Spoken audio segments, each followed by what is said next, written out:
I am Darlene Dunmeyer Roberson, and I am proud to serve the Charleston County community as board member for the Charleston County School District. I am very grateful to be joined by my colleagues, Board Member Courtney Waters, Dr. Carol Temple, and Darren Calhoun for this important message we are sharing today.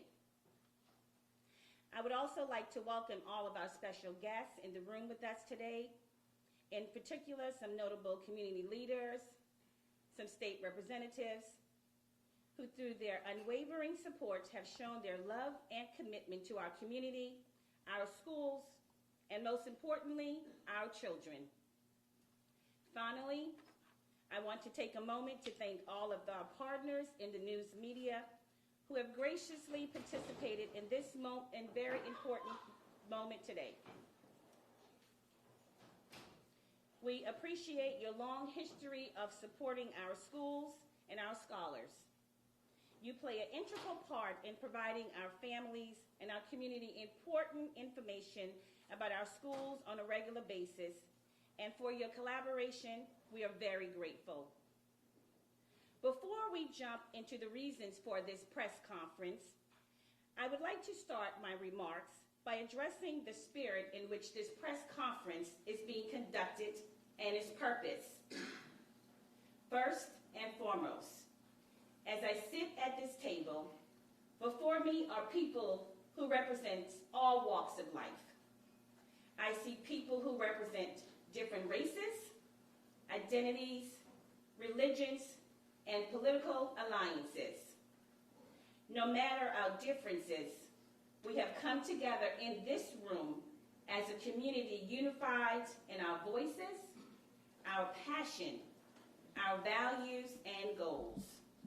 We share in commitment to do what is in the best interest of our scholars. We want every scholar who walks through the doors each day to be seen so that we know who they are, and their interests, their dreams, and how they learn as individuals. We also want them to know that in our district, all students are provided the opportunities and tools necessary for them to reach their full potential. It is important to my colleagues and I that our message today avoids perpetuating further division within our school board and school community.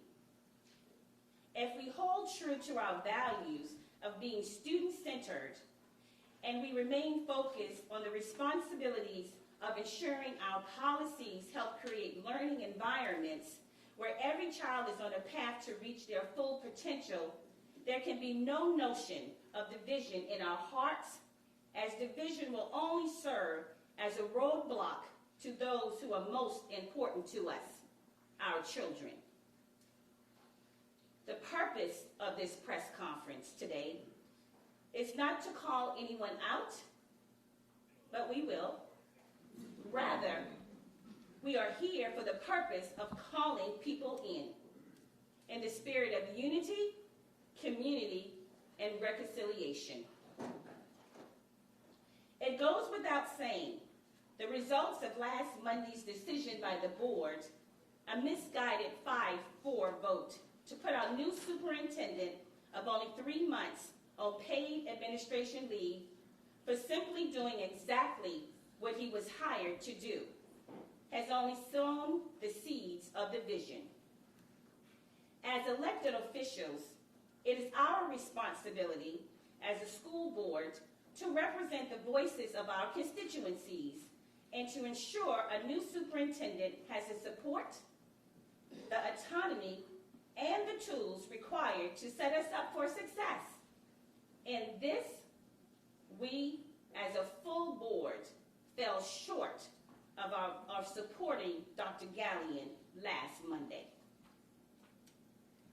Under normal circumstances, most, if not all, superintendents are afforded the ability to choose administrative staff that they believe will be best fit for a particular role or responsibility and in alignment with the superintendent's visions and strategy that's in the best interest of students.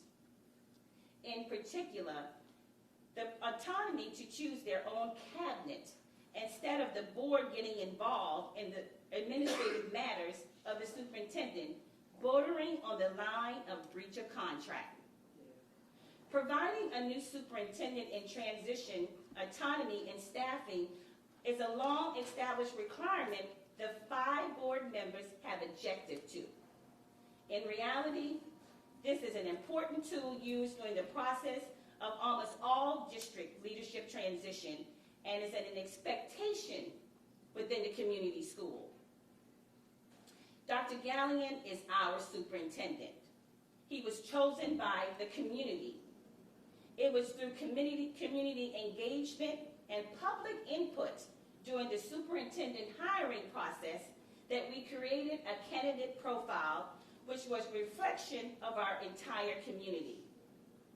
We are extremely fortunate to successfully recruit Dr. Gallion, whose experience, expertise, and leadership style was uniquely aligned with your candidate profile.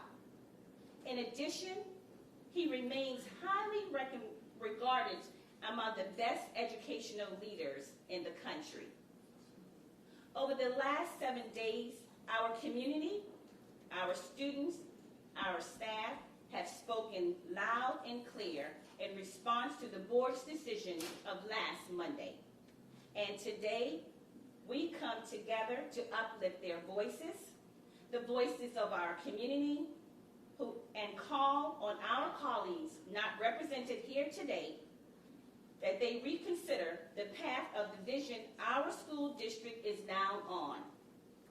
We implore you to listen to the voices of our principals and teachers, our families, and our scholars.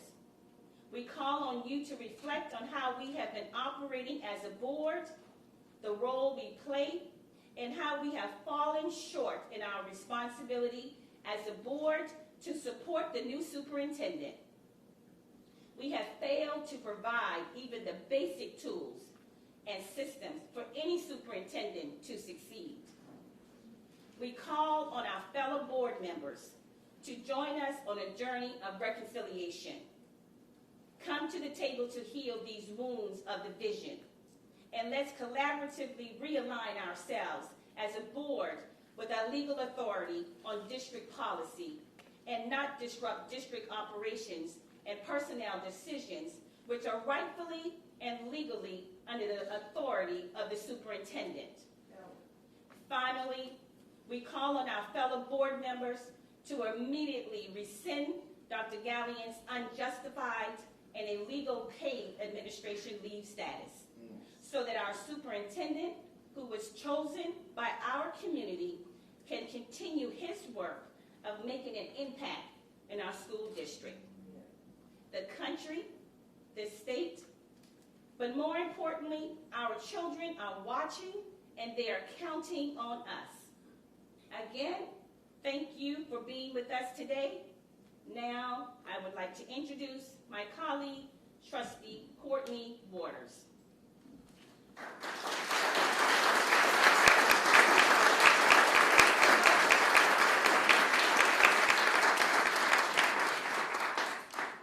Thank you all so much for being here.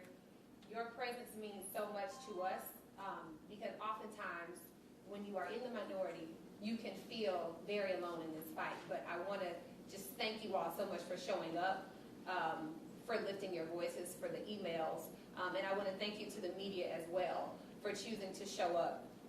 I want to talk about another very terrible decision that was made last Monday, not to hire Michelle Simmons as our Chief Academic Officer.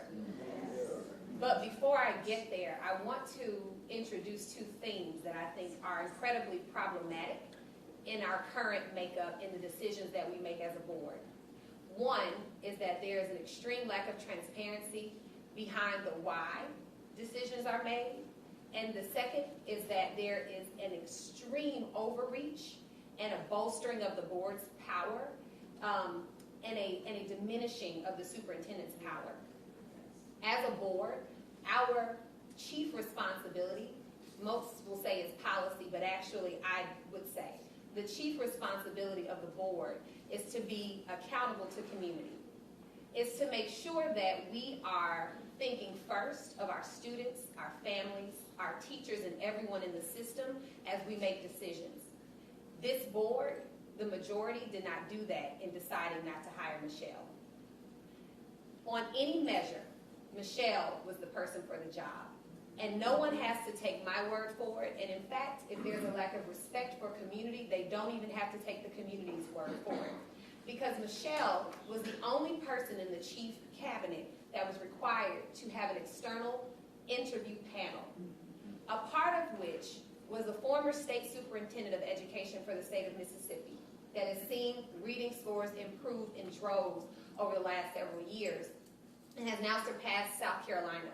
She, along with everyone else on that panel, unanimously agreed that Michelle Simmons was the person for the job. The board is required to approve superintendent hires, but that's essentially a show of good faith and good partnership, that the board would hear and in our fiduciary responsibility know that the person that's being presented is going to do right by our children and families. That was met, the qualifications were met, and for the first time in a long time, we would have a born of the community leader leading our children and families. And a person that over 70 principals signed a statement saying, this is who we want leading our district. It doesn't get any better than that. Now, over the weekend, I was disturbed when I saw one of our colleagues mention on a Facebook post that she didn't care about the color of Ms. Simmons' skin or her qualifications as she thought about the job. And while I certainly agree that the color of someone's skin should never guarantee them a seat at any table, qualifications certainly must.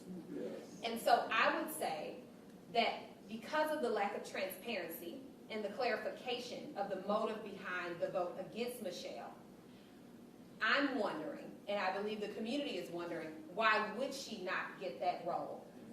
And so I'm not only asking for clarification from our fellow board members, but I too am asking for a rescission of the decision that was made last week, because I believe that it was done outside of the spirit of the role that we are meant to perform here. And it was certainly done out of collaboration with community, and our board cannot have that any longer.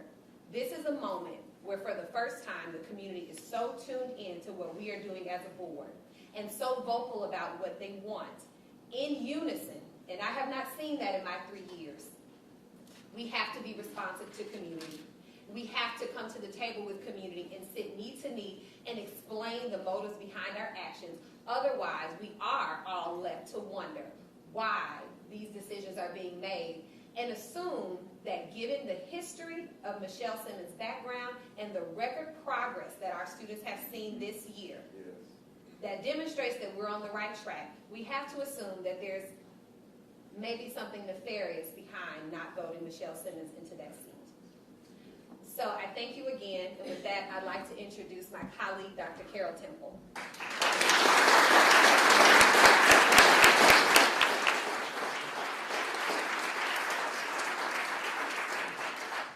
Again, I don't think we can say enough how much we appreciate the support here. You are the wind beneath our wings, and with you as our community partners, that lends us more voice here.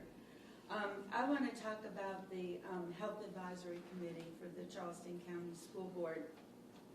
The purpose of the Health Advisory Committee is to review components and curriculum materials reflective of what is stated in the South Carolina Comprehensive Health Education Act.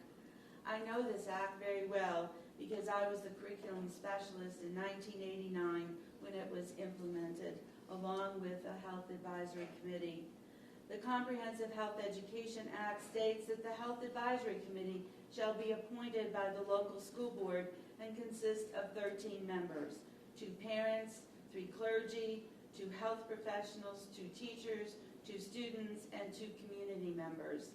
Members serve on this committee for a 3-year term of office at the pleasure of the board. Members who complete a term of service are eligible to serve a second 3-year term at the discretion of the board.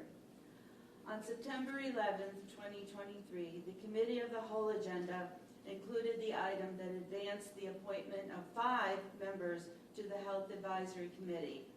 Appointments along with their applicants' letters and resumes. As a board, we advanced the appointment of new members to the September 25th meeting for the executive session for consideration. Well, here's where the math lesson begins.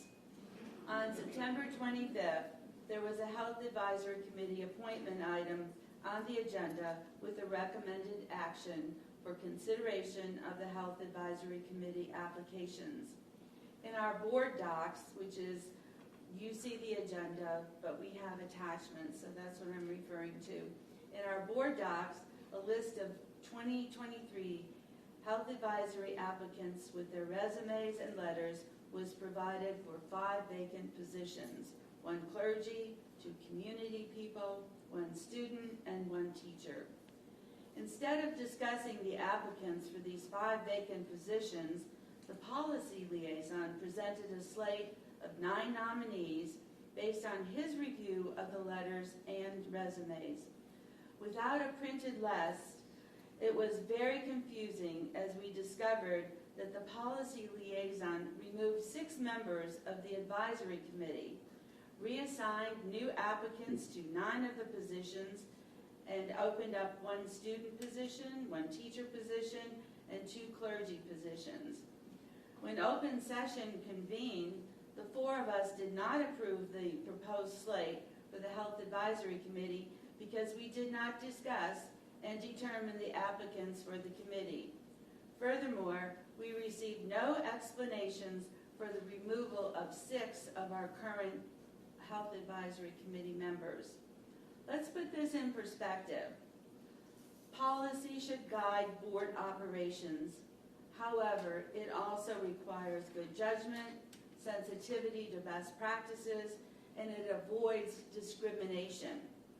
Board committees should reflect the values and the richness of our community. On 9/25, one person made a recommendation with the justification that he had the right to determine a slate of candidates by virtue of his position as policy liaison and his worldview. Unfortunately, 4 other board members went along with this proposal. Dismantling the Health Advisory Committee of members whose terms did not expire destabilizes a group that has been working well. We must remember that our school district serves all students and their families to receive an inclusive, equitable, and quality education. So I operate on the philosophy that when we know better, we do better. And here's my expectation. We need to reinstate the 6 removed members from the Health Advisory Committee, appoint 5 members from the applicant pool to the open positions, advertise for 2 open positions to restore the 13-member committee, and hope no one else resigns. Thank you.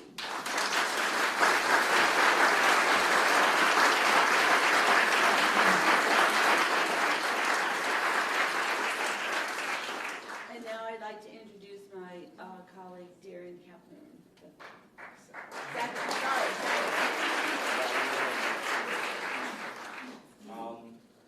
First and foremost, I want to thank everybody for coming out. This helps us. I always said that we are not the voice for the voiceless, but the voice of the unheard. And as long as the community is here, they will be heard. We will be heard in everything that we do. And I'm going to be very brief. I'm just going to wrap up everything that you just heard, and we take any questions that you have. First and foremost, we need to support our superintendent.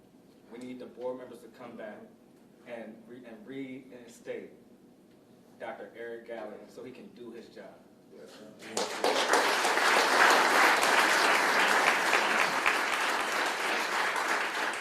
you've heard us say this before. We were not elected to be the superintendent. I do not want to be a superintendent. That is not my qualifications. He has the qualifications. So when he comes back, we're going to finish this investigation, and I'm sure they're going to come back and not find anything. But when he comes back, we need to support him and support the district and let him do his job. Secondly, we need all board members, not just the other five, but all of us. We need to speak to our wives on every vote that we take. If we take a vote, we need to be able to explain why we voted the way that we voted. We need to understand that Michelle was the best candidate for that job. And when anybody talks about some type of process, she went through it twice. We need to give Michelle and let Michelle take that job and continue to lead us and our scholars to rising test score numbers and rising in this district.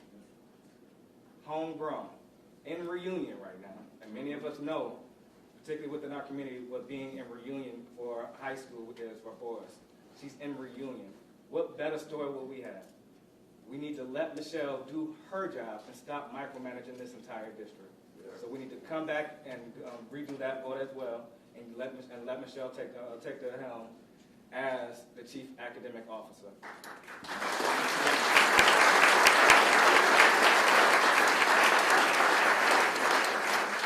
And lastly, the Health Advisory Committee. We should not, when we take a vote, we should not go into taking a vote without having all the information. We need to have our background information, and the public needs to have their information up front also. We need to reinstate everyone who was kicked off from the Health Advisory Committee by one person. And then we need other board members to speak to why they voted to let this happen. It was confusing to all of us. But now they need to speak to why they voted the way they voted. So again, we need to come back, reinstate everybody, and then have those 5 positions that were up initially go up for a vote for the board. We're not asking for much. We're asking for transparency. We're asking for us to do our job, and we're asking for us to move forward. Move forward so this district could stop being the laughingstock of South Carolina.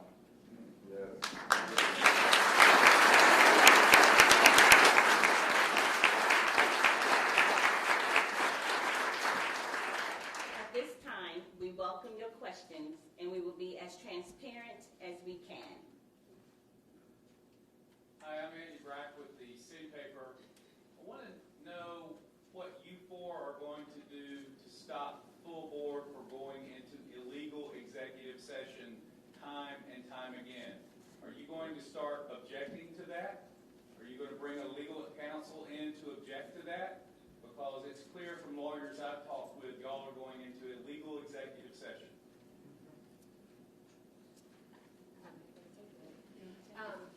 So thank you for the question. If you watch the minutes or watch the video from August 25th, we actually did attempt to remove the 2 items that were added last minute, and we've done so the last several meetings on that premise that you just shared, that we had no clue why we were going into executive session, that we did not believe that those items needed to be in executive session. I would also name that, honestly, we need effective legal counsel.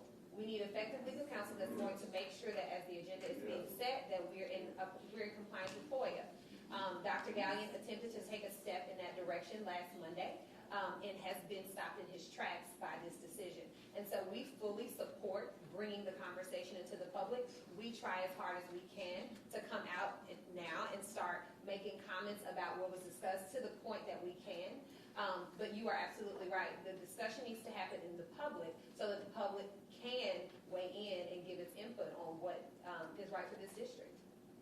Why was Alice Taylor fired? She was effectively the legal counsel. If you're talking about bringing in legal counsel, she sat here at every one of these meetings and offered some kind of legal opinion. So if you don't have legal counsel now, A, why was she fired? B, when are you going to get legal counsel that is effective?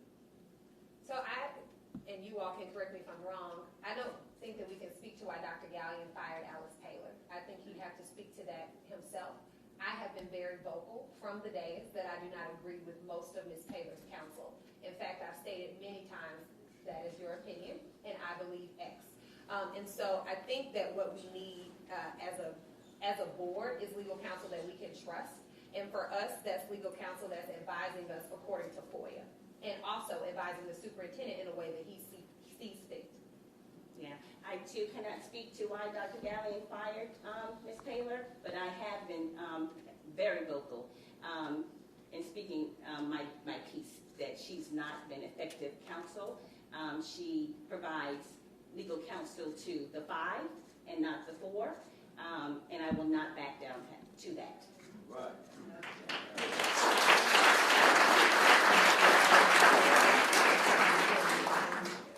Also, I want to add that, we all, the 4 of us believe that we really need to have a parliamentarian who is effective in working with us and also effective in working through our motions. We put forward action items and motions, and then it seems like there's some loophole and we're back to square one, or it's not reflective of something that will stick.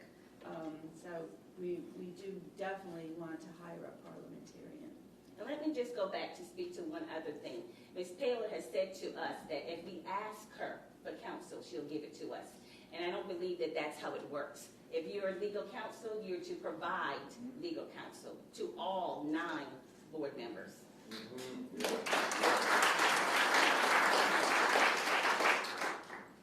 you very much for your hard work and your service. Maybe I missed it, but could you explain about the actual investigation process and who was conducting it of the superintendent? The investigation is being conducted by Attorney Alan Holmes. We thought that it would be best to use an outside independent firm to conduct the investigation. The process, the reason behind the investigation, as best I could explain without breaking confidentiality, is that an email complaint claiming a hostile work environment based solely and largely, I should say, largely on work responsibilities in CCSD is the basis for the complaint. Are you going to represent to Wendell Gilliard? One question. Have either of the board members came under any threats since you took this bold stance for the citizens? I haven't received any threats. I haven't received any threats. I think we should just stick with, because we don't want to let anything take us off of what is happening right now. And anything that comes in, whether it's a threat, whether it's somebody trying to distract us, we're not going to let anything stop us from what we have to say, stop us from saying what we got to say. Because if anybody on the board received any threats for this, please get in touch with us. Any of the lawmakers in here. That's what I'm here today to tell, because we're on this side.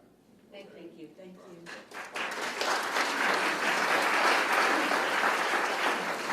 We're going to go Frank, and then we're going to go with the young lady right behind you. So go ahead, Frank. Sorry, that was my question. Oh.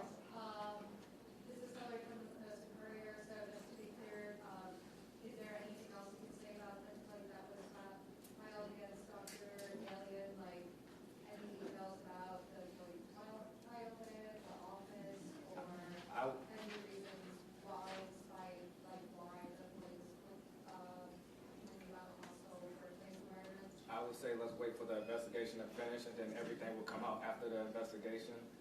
Because although we have transparency and confidentiality, we also want this investigation to go on unhindered. And once the investigation is done, then I'm sure more details will come out. I think we will be in a place to where the superintendent can come back and be able to do his job. Where are we with respect to the investigation? Where are we? Can you speak to that? And is it progressing? Is it on delay? It's progressing. It is progressing. It's progressing. Excuse me, I'm sorry, I have a question real quick. Thank you.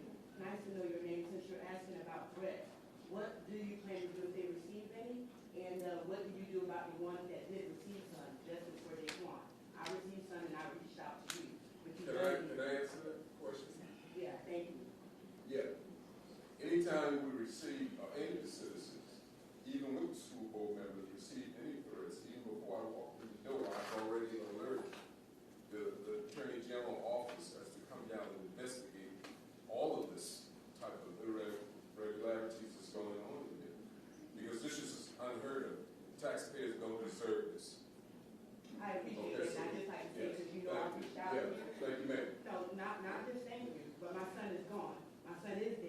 I received a text on this board, so what do you plan to do after?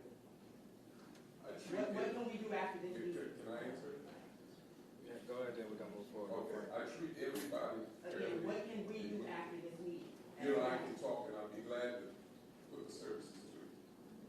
Thank you. And let me just say, regarding the investigation and if it's progressing, that I cannot speak to. I have no idea. But what I can speak to is that Dr. Gallion is at home on paid leave. And I don't believe the taxpayers want to use their monies for someone at home. So I hope that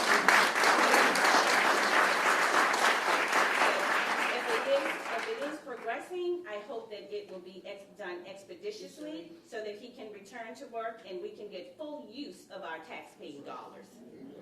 Mr. Baylock?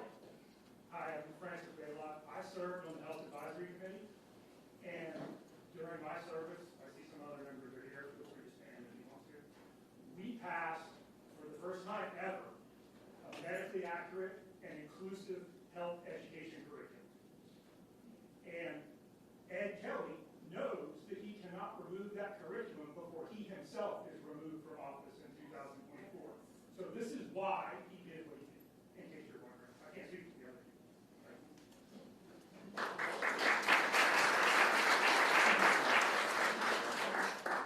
William Hamilton, Daily Post. We know that Moms for Liberty and its allied groups are attempting to elect people to town, city, and city councils and mayor's positions around the Low Country 5 weeks from now. We know they have 3 people running for Mount Pleasant Town Council and 3 people running for Charleston City Council. Can you characterize what's wrong with how Moms for Liberty intrudes into public governance? Can you synthesize, based on our 9 months of experience, what they do that makes things work so badly? What's wrong that this is something that makes democracy go bad? Is there a summary of what they do that makes things go off the rails? Absolutely. So first of all, what everyone must know is that we are a micro example of the destruction of several public education systems across this country. That's number one, is that our case looks very, very similar to several that are occurring across the country, so we are not alone. The other piece is that they want to control every aspect of children's education, and the language that they use is that parents should have the right to choose. But one of the things that's really important is that back in January, February, when we were fighting as a community to keep our ELA curriculum, the EL curriculum, not only did we hear all of the concerns, we followed up and responded by removing books, by making sure we were very clear. We scrubbed that entire curriculum to make sure that it aligned with the complaints that came. But the thing is, we kept hearing, oh, I've received so many emails, I've received 100 complaints. There were 46 emails. They were FOIA. So what's so bad about what they're doing is that these are not voices that are representative of our true constituency at all. And they're not elevating real concerns, but they're actually gaslighting the community into thinking something is amiss when nothing is actually wrong. And I want to say, it's not just the curriculum. There have been several. If the meeting on September 11th hadn't gone so poorly because of the executive session item, there was a policy change on the agenda to change our curriculum policy to remove the clear delegation of responsibility for the curriculum from the superintendent, or to the superintendent, to remove that delegation and give it to the board. So that was just gone. Right? And if you didn't know what the policy looked like before, you would not know that that was missing. What it did include, though, all the way at the bottom, was language that said we should be teaching our students patriotism and respect for authority. So what Moms for Liberty rule sort of looks like is wrestling away our independence, our diversity, the ability for us to put information, materials, people in front of children who really care about connecting to them as humans, and not this doctrine that they are preaching, which is the good old American dream. And if you don't believe in it or you didn't benefit from it, you have no place here.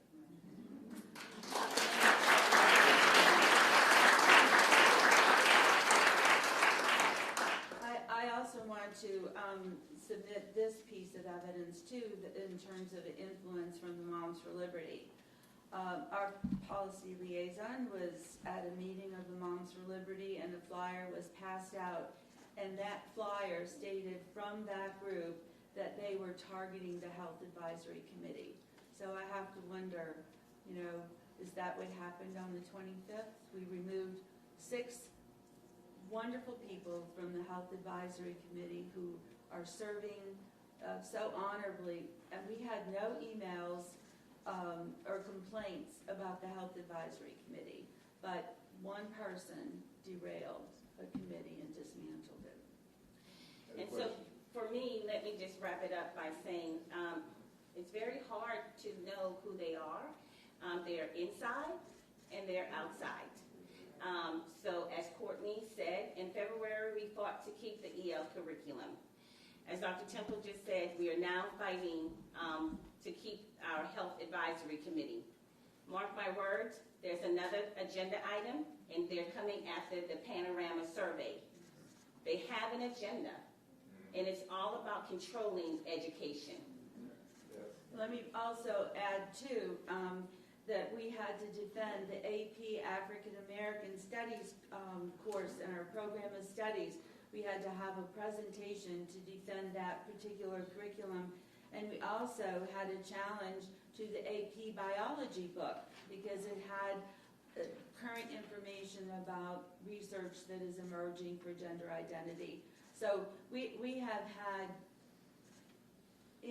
we've had pieces of things we've had to deal with all along since January. We got time for I have one question. Not a question, but I want to, you thanked us. You've been blessed with our presence. So I want to encourage you and thank you for having the courage to stand your ground against this wicked, racist, evil empire trying to take over the school district. You did a good job of trying not to be as harsh as you could have been about Moms of Liberty. Most of them are not moms. They're not involved in liberty. And I'm not sure they have any care for the Constitution of the United States of America. Tonight we will support you at Charity Missionary Baptist Church at the community mass meeting. That's right, we're back to mass meetings now because we're going backward. This is not a new playbook. We just got new actors. This is an old game. And we defeated this game before. We'll do it now. So 1540 West Montague Avenue, North Charleston, Liberty Hill tonight at 7:30. But I want you to be encouraged. It's not going to be easy. You're not fighting foes who give up. But they have been defeated over and over and over again. And they're going to lose again. But until that happens, we need you to stand your ground. Because they're coming for you.